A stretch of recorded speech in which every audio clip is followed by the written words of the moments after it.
जय माता दी मित्रों, हमारे YouTube चैनल कान्हा की भक्ति में आप सभी का स्वागत है। नवरात्रि के 9 दिन की संपूर्ण पौराणिक कथा।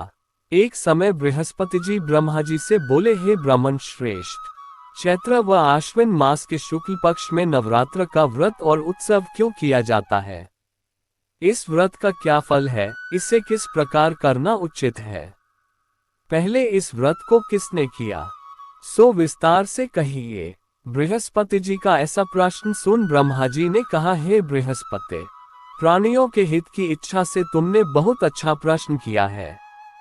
जो मनुष्य मनोरथ पूर्ण करने वाली दुर्गा, महादेव, सूर्य और नारायण का ध्यान करते हैं, वे मनुष्य धन्य हैं। ये नवरात्र व्रत संपूर्ण कामनाओं को पूर्ण करने वाला है। इसके करने से पुत्र की कामना वाले को पुत्र, धन की लालसा वाले को धन, विद्या की चाहना वाले को विद्या और सुख की इच्छा वाले को सुख मिलता है।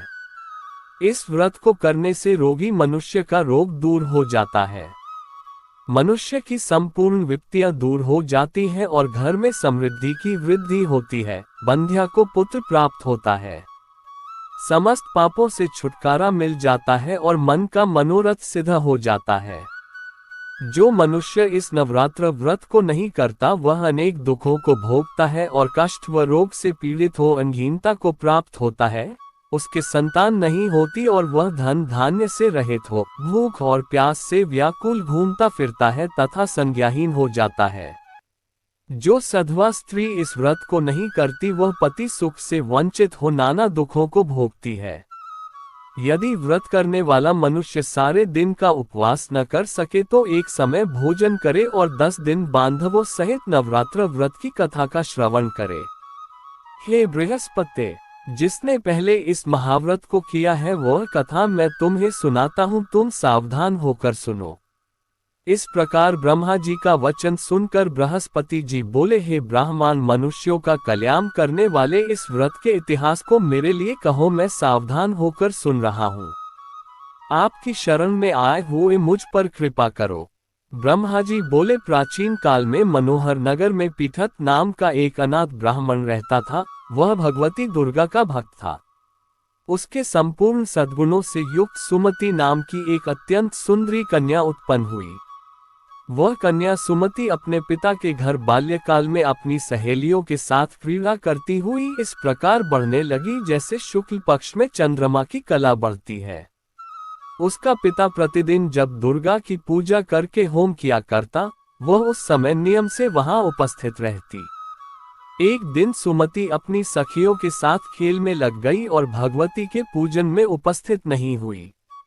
उसके पिता को पुत्री की ऐसी असावधानी देखकर क्रोध आया और वह पुत्री से कहने लगा, अरे दुष्ट पुत्री, आज तूने भगवती का पूजन नहीं किया, इस कारण मैं किसी कुष्ठ रोगी या दरिद्र मनुष्य के साथ तेरा विवाह करूंगा। पिता का ऐसा वचन सुन सुमति को बड़ा दुख हुआ और पिता से कहने लगी, हे पिता, मैं आपकी कन्या हूँ तथा सब तरह आपके अधीन हूँ, जैसी आपकी इच्छा हो वैसा ही करो। राजा से, कुष्ठी से, दरिद्र से अथवा जिसके साथ चाहो मेरा विवाह कर दो, पर होगा वही जो मेरे भाग्य में लिखा है। मेरा तो अटल विश्वास है, जो जैसा कर्म करता है उसको कर्मों के अनुसार वैसा ही फल प्राप्त होता है, क्योंकि कर्म करना मनुष्य के अधीन है पर फल देना ईश्वर के अधीन। जैसे अग्नि में पड़ने से तृणादि उसको अधिक प्रदीप्त कर देते हैं। इस प्रकार कन्या के निर्भयता से कहे हुए वचन सुन उस ब्राह्मण ने क्रोधित हो अपनी कन्या का विवाह एक कुष्ठी के साथ कर दिया और अत्यंत क्रोधित हो पुत्री से कहने लगा, हे पुत्री, अपने कर्म का फल भोगो, देखे भाग्य के भरोसे रहकर क्या करती हो। पिता के ऐसे कटु वचनों को सुन सुमति मन में विचार करने लगी, अहो, मेरा बड़ा दुर्भाग्य है जिससे मुझे ऐसा पति मिला। इस तरह अपने दुख का विचार करती हुई वह कन्या अपने पति के साथ वन में चली गई और डरावने कुशायुक्त उस निर्जन वन में उन्होंने वह रात बड़े कष्ट से व्यतीत की। उस गरीब बालिका की ऐसी दशा देख देवी भगवती ने पूर्व पुण्य के प्रभाव से प्रकट हो सुमति से कहा, हे दीन ब्राह्मणी, मैं तुझसे प्रसन्न हूँ, तुम जो चाहो सो वरदान मांग सकती हो। भगवती दुर्गा का ये वचन सुन ब्राह्मणी ने कहा, आप कौन है वह सब मुझसे कहो। ब्राह्मणी का ऐसा वचन सुन देवी ने कहा कि मैं आदि शक्ति भगवती हूँ और मैं ही ब्रह्मविद्या व सरस्वती हूँ। प्रसन्न होने पर मैं प्राणियों का दुख दूर कर उनको सुख प्रदान करती हूँ। हे ब्राह्मणी, मैं तुझ पर तेरे पूर्व जन्म के पुण्य के प्रभाव से प्रसन्न हूँ। तुम्हारे पूर्व जन्म का वृतांत सुनाती हूँ, सुनो। तू पूर्व जन्म में निषाद भील की स्त्री थी और अति पतिव्रता थी। एक दिन तेरे पति निषाद ने चोरी की। चोरी करने के कारण तुम दोनों को सिपाहियों ने पकड़ लिया और ले जाकर जेलखाने में कैद कर दिया। उन लोगों ने तुझको और तेरे पति को भोजन भी नहीं दिया। इस प्रकार नवरात्र के दिनों में तुमने न तो कुछ खाया और न जल ही पिया। इस प्रकार 9 दिन तक नवरात्र का व्रत हो गया। हे ब्राह्मणी, उन दिनों में जो व्रत हुआ, इस व्रत के प्रभाव से प्रसन्न होकर मैं तुझे मनोवांछित वर देती हूँ। तुम्हारी जो इच्छा हो सो मांगो। इस प्रकार दुर्गा के वचन सुन ब्राह्मणी बोली, अगर आप मुझ पर प्रसन्न हैं तो हे दुर्गे, मैं आपको प्रणाम करती हूँ। कृपा करके मेरे पति का कोढ़ दूर करो। देवी ने कहा, उन दिनों तुमने जो व्रत किया था उस व्रत का एक दिन का पुण्य पति का कोढ़ दूर करने के लिए अर्पण करो। उस पुण्य के प्रभाव से तेरा पति कोढ़ से मुक्त हो जाएगा। ब्रह्मा जी बोले। इस प्रकार देवी के वचन सुन वह ब्राह्मणी बहुत प्रसन्न हुई और पति को निरोग करने की इच्छा से जब उसने तथास्तु ठीक है ऐसा वचन कहा, तब उसके पति का शरीर भगवती दुर्गा की कृपा से कुष्ठ रोग से रहित हो अति कांतिवान हो गया।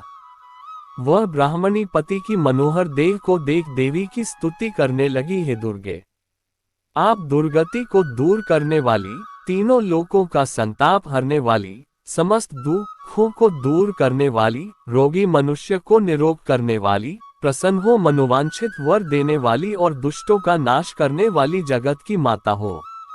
हे अम्बे, मुझ निरपराध अबला को मेरे पिता ने कुष्ठी मनुष्य के साथ विवाह कर घर से निकाल दिया।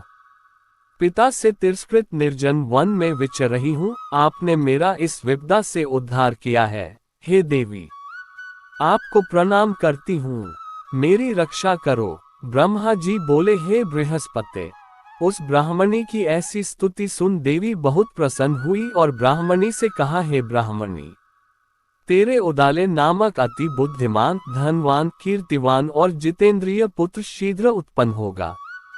ऐसा वर प्रदान कर देवी ने ब्राह्मणी से फिर कहा कि हे ब्राह्मणी, और जो कुछ तेरी इच्छा हो वह मांग ले।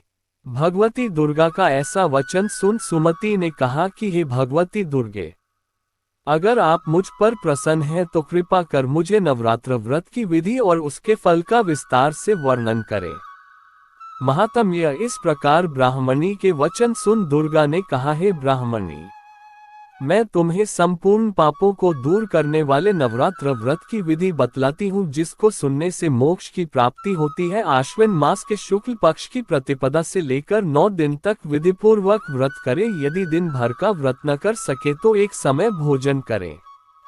विद्वान ब्राह्मणों से पूछकर घट स्थापन करें और वाटिका बनाकर उसको प्रतिदिन जल से सींचें। महाकाली, महालक्ष्मी और महासरस्वती देवी की मूर्तियां स्थापित कर उनकी नित्य विधि सहित पूजा करें और पुष्पों से विधि पूर्वक अर्घ्य दें। बिजौरा के फल से अर्घ्य देने से रूप की प्राप्ति होती है। जायफल से अर्घ्य देने से कीर्ति, दाख से अर्घ्य देने से कार्य की सिद्धि होती है, आंवले से अर्घ्य देने से सुख की प्राप्ति और केले से अर्घ्य देने से आभूषणों की प्राप्ति होती है। इस प्रकार पुष्पों व फलों से अर्घ्य देकर व्रत समाप्त होने पर 9वें दिन यथा विधि हवन करें। खांड, घी, गेहूं, शहद, जौ, तिल, बिल्व, बेल, नारियल, दाख और कदम्ब आदि से हवन करें। गेहूं से होम करने से लक्ष्मी की प्राप्ति होती है। खीर एवं चंपा के पुष्पों से धन की और बेल पत्तों से तेज व सुख की प्राप्ति होती है। आंवले से कीर्ति की और केले से पुत्र की, कमल से राज सम्मान की और दाखों से संपदा की प्राप्ति होती है। खांड, घी, नारियल, शहद, जौ और तिल तथा फलों से होम करने से मनोवांछित वस्तु की प्राप्ति होती है। व्रत करने वाला मनुष्य इस विधि विधान से होम कर आचार्य को अत्यंत नम्रता के साथ प्रणाम करे और यज्ञ की सिद्धि के लिए उसे दक्षिणा दे। इस प्रकार बताई हुई विधि के अनुसार जो व्यक्ति व्रत करता है उसके सब मनोरथ सिद्ध होते हैं, इसमें तनिक भी संदेह नहीं है। इन 9 दिनों में जो कुछ दान आदि दिया जाता है उसका करोड़ों गुना फल मिलता है। इस नवरात्र व्रत करने से अश्वमेध यज्ञ का फल मिलता है। हे ब्राह्मणी, इस संपूर्ण कामनाओं को पूर्ण करने वाले उत्तम व्रत को तीर्थ, मंदिर अथवा घर में विधि के अनुसार करें। ब्रह्मा जी बोले, हे बृहस्पति, इस प्रकार ब्राह्मणी को व्रत की विधि और फल बताकर देवी अंतर्ध्यान हो गई। जो मनुष्य या स्त्री इस व्रत को भक्ति पूर्वक करता है वह इस लोक में सुख प्राप्त कर अंत में दुर्लभ मोक्ष को प्राप्त होता है। हे बृहस्पति, यह इस दुर्लभ व्रत का महात्म्य है जो मैंने तुम्हें बतलाया है। ये सुन बृहस्पति जी आनंद से प्रफुल्लित हो ब्रह्मा जी से कहने लगे कि हे ब्राह्मण, आपने मुझ पर अति कृपा की जो मुझे इस नवरात्रि व्रत का महात्म्य सुनाया। ब्रह्मा जी बोले कि हे बृहस्पति, ये देवी भगवती शक्ति संपूर्ण लोकों का पालन करने वाली है, इस महादेवी के प्रभाव को कौन जान सकता है। बोलो देवी भगवती की जय।